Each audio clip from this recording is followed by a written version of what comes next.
Hey there guys, it's Lee here. Welcome back to another video. In today's video, I'm just going to be showing you the performance of our R7 370 rig. So that is the rig that has just been recently built. It's our budget miner and it has 4 R7 370s. So on the actual screen behind me, you can see it's currently mining Ethereum. The graphics cards are overclocked a little bit and we're getting just about 55 mega hashes. You can see it's gone down just a little bit. That's just where I've got TeamViewer open, but we're getting 55 mega hashes using these clock speeds, which is 1150 for the core clock and 1500 for the memory, and we're using up to about 550 watts of power. But what I wanted to show you was using this same sort of a rig setup, clock speeds and everything, with the Claymore's dual miner. So I wanted to show you how to perform mining Ethereum and Decreed, and also Ethereum and Siacoin. So let's get started with that now. So we're mining ETH only at the moment, so I'm just going to close that. And then I'll show you so we're using the Claymore dual miner, and it's the 5.3 version. So if we go to Decreed first, I'll just show you my batch file for the configuration. So basically the first sort of line up to there is all for the Ethereum configuration, and then the second part, which is the D pool, the pool that we're using for Decreed is Supernova, and then we've just got the worker details there. So that's the actual config file for that. So I'll just start that up. It will take obviously 30 seconds or so to get running as it should be. So you can see we've got our 4 GPUs there, which is each one of the R7 370s.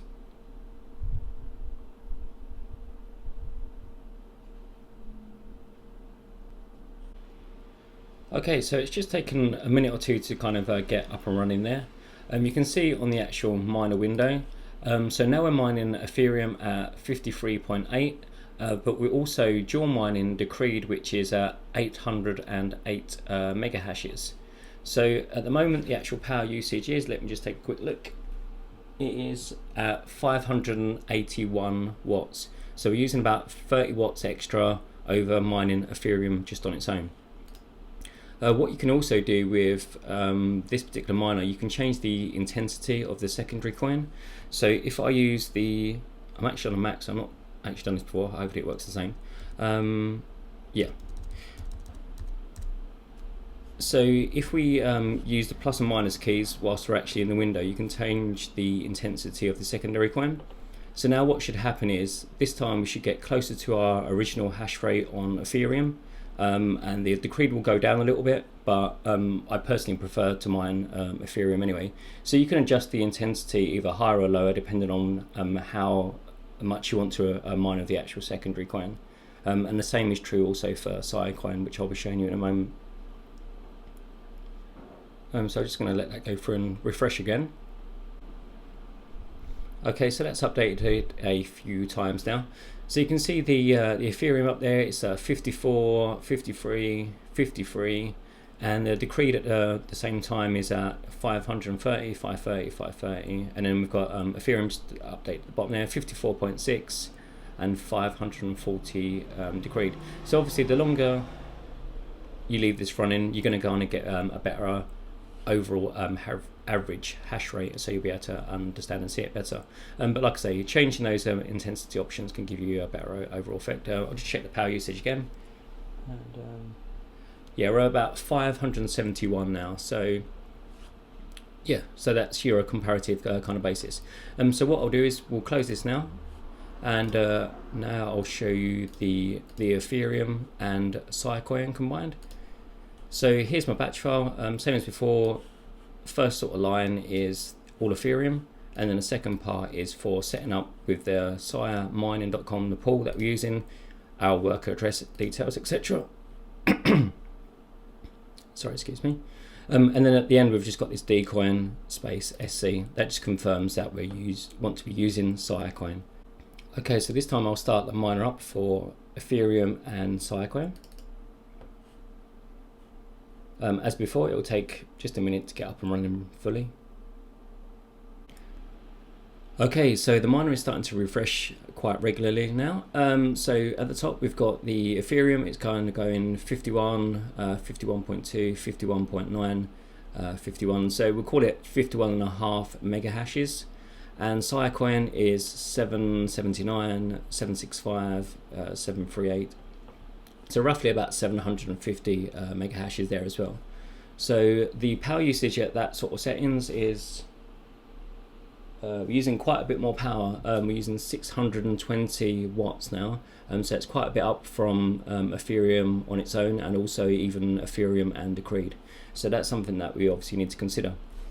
What I'm going to do now is, just as before, I'm just going to reduce the actual intensity and see if we can get the Ethereum up to the original sort of hash levels, and hopefully reduce the actual power usage as well a little bit.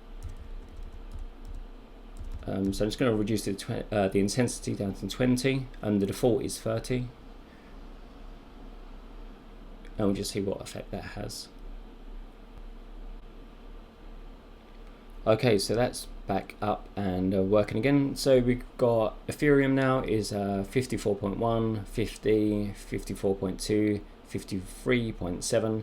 And on the same lines, Siacoin is at 554, 507, 542 and 537. So that's how that's running. And just to have a look at the power usage, just over 600 watts. So down about 15 watts on the previous sort of settings. So with this sort of in mind, you have to sort of consider what's best for you. Obviously it depends on lots of your own individual factors. Overall, you're always going to be looking for the best overall efficiency, but some people are quite happy to sort of mine coins effectively for a loss if they think the coin's going to be doing well in the future. And there's also other considerations regarding the power usage as well, such as how much you're actually paying for that electric, what environment the actual miner is in, how hot is it too noisy, all sorts of things like that as well. So I always try and just mine the most profitable coin for the minimum amount of power and obviously the best performance. So on this basis, I think I'm probably going to be going with Ethereum and Decreed, which is actually how I've been mining across my other miners.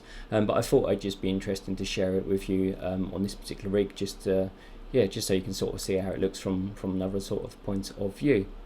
So that's it for this video, guys. Hopefully you've enjoyed watching, learned a little bit along the way. If you have any questions or comments, as always, leave those in the comments box below and I'll be sure to get back to you guys. Take care.